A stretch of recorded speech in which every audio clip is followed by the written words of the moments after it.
Hi everyone. आप सभी का मेरे यूट्यूब चैनल में भरपूर स्वागत है। आज हम बात करेंगे यूपीएससी के बारे में। ठीक है, एक पॉजिटिव अप्रोच के लिए हम एक थॉट से शुरुआत करते हैं। क्या हार में क्या जीत में, किंचित नहीं भयभीत में, कर्तव्य पथ पर जो भी मिला यह भी सही वो भी सही, वरदान नहीं मांगूंगा हो पृथ्वी पर, हार नहीं मानूंगा। ठीक है, तो इसी के साथ हम आगे बढ़ते हैं, जानते हैं यूपीएससी के बारे में। क्या यूपीएससी?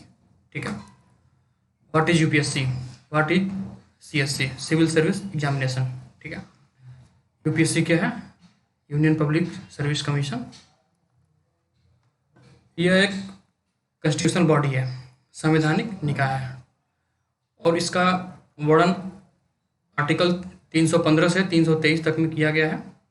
ठीक है, जो ये कई तरह के एग्जाम कंडक्ट कराते हैं, जैसे आईएएस हो गया, सीएससी हो गया, एनडीए, सीडीएस, सीएपीएफ एक्सेट्रा, कई तरह के एग्जाम यूपीएससी कंडक्ट कराती है।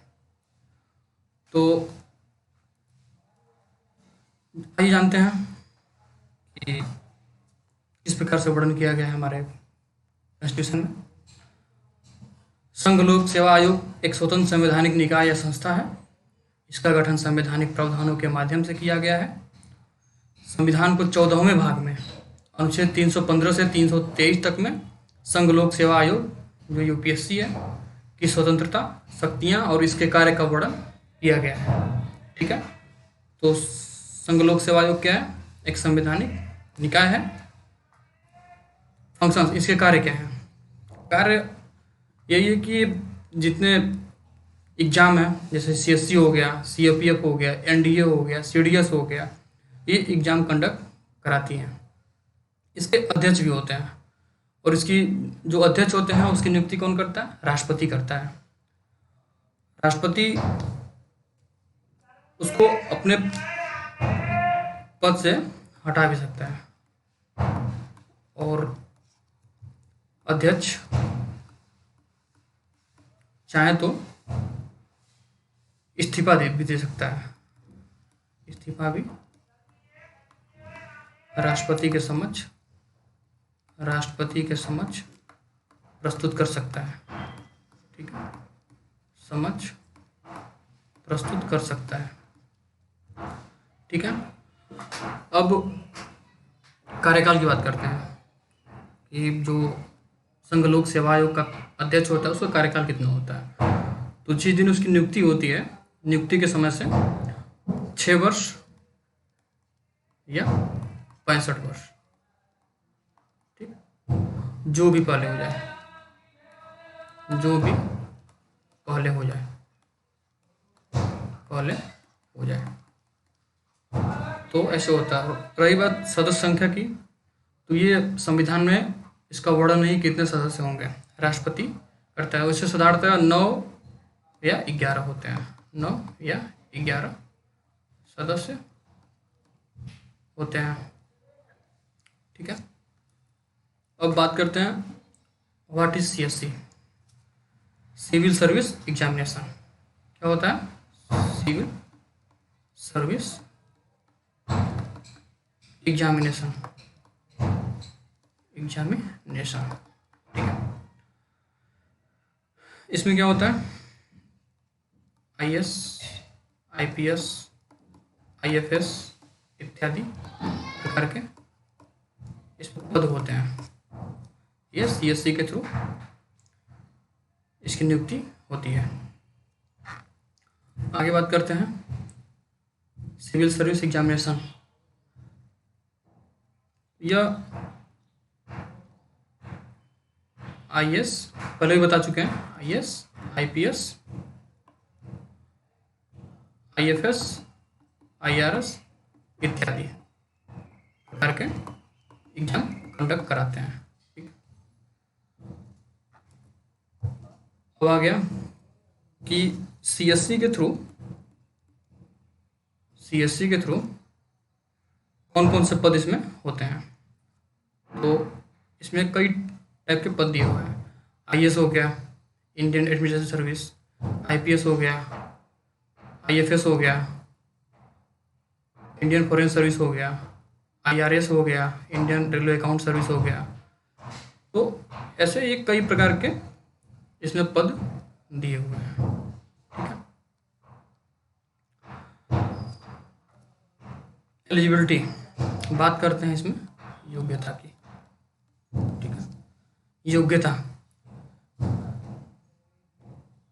ग्रेजुएशन होना चाहिए, मात्र ग्रेजुएशन। ऐसा नहीं है कि नहीं, कितने लोग मिथ फैला रखे हैं कि नहीं फर्स्ट डिवीजन होना चाहिए या एकदम टॉपर होना चाहिए। ऐसा कुछ नहीं है। ग्रेजुएट आप किसी भी सब्जेक्ट से हो, एनी सब्जेक्ट,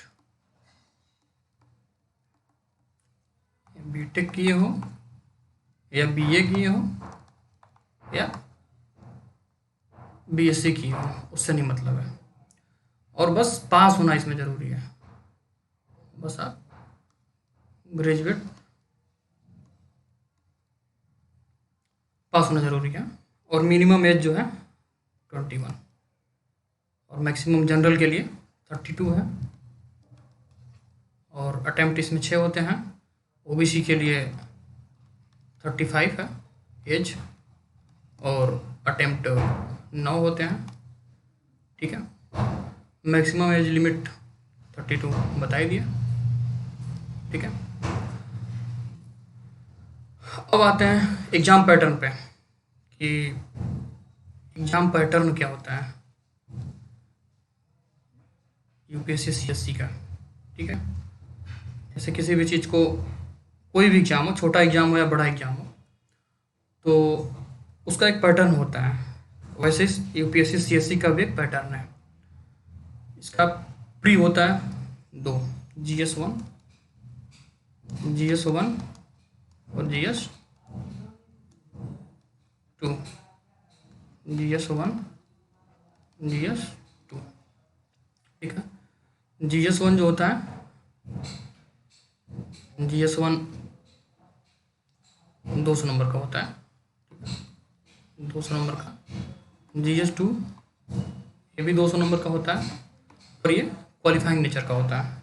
33% इसमें लाना होता है बस सेकंड पेपर में। पहला पेपर इस पे कट ऑफ बनता है, पहले पे कट ऑफ बनता है। ठीक है। 2 घंटे के दोनों एग्जाम होते हैं। पहला भी 2 घंटे का, दूसरा भी 2 घंटे का।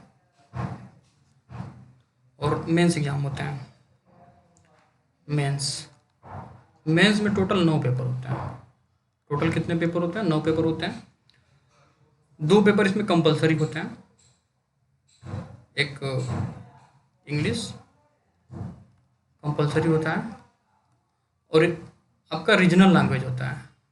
रीजनल लैंग्वेज आपका जो भी लैंग्वेज है उसमें एग्ज़ाम दे सकते हैं। इन दोनों में पास होना ज़रूरी है। इसके कट ऑफ नहीं जुड़ते हैं एग्ज़ाम में, कट ऑफ को नहीं जोड़ा जाता है। जो भी कट ऑफ आपके बनते हैं वो 7 पेपर पे बनते हैं। 7 पेपर जो होते हैं उस पे बनते हैं। 7 पेपर कौन कौन से होते हैं? 4 GS हो गया, 4 GS, पेन चेंज करते हैं।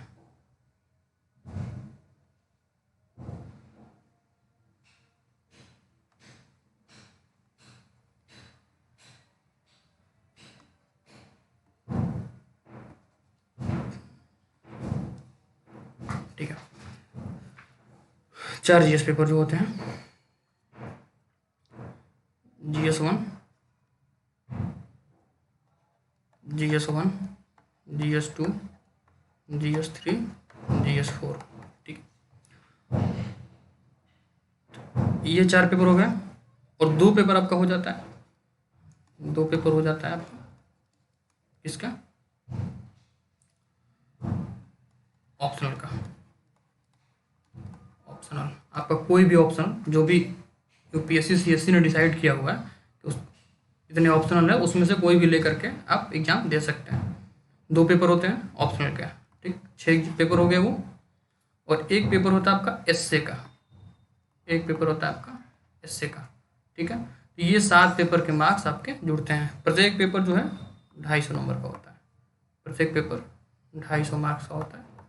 ठीक है, तो ऐसे क्या हो गया, 1750 का टोटल ये होता है।